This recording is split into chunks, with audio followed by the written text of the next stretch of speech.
మేము మా సమస్యల మీద ప్రెస్ క్లబ్లో లోన రోడ్డు మీద కాదు లోనే ప్రెస్ పత్రికా ముఖంగా ఇదిగో జగన్మోహన్ రెడ్డి ప్రభుత్వంలో దళితుల 27 పథకాలు నిర్వీర్యం చేశాడు, దళితుల్ని ముస్లింల్ని హత్యలు జరిగినాయి ఈయన ప్రభుత్వంలో, వీటి మీద ఏంటి నీ స్పందన ఏంటి? మేము ప్రెస్ మీట్ కానీ వస్తున్నాం. ఈయన ప్రోగ్రామ్ ఏంటికి 4 గంటలకి, మేము ప్రెస్ మీట్ పెట్టుకునేది ఎప్పుడు 1:30కి.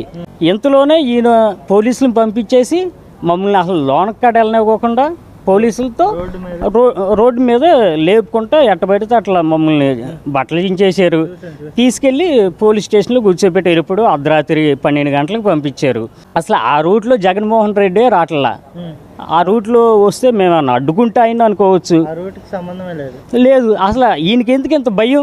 ప్రజల మధ్యలోకి పాదయాత్ర చేసేటప్పుడు మరి ఇప్పుడు కూడా చేయొచ్చుగా, ఇప్పుడు బస్సు యాత్ర చేస్తున్నాడు అంటే జనాలు రాళ్ళిచ్చి కొడతారని భయం.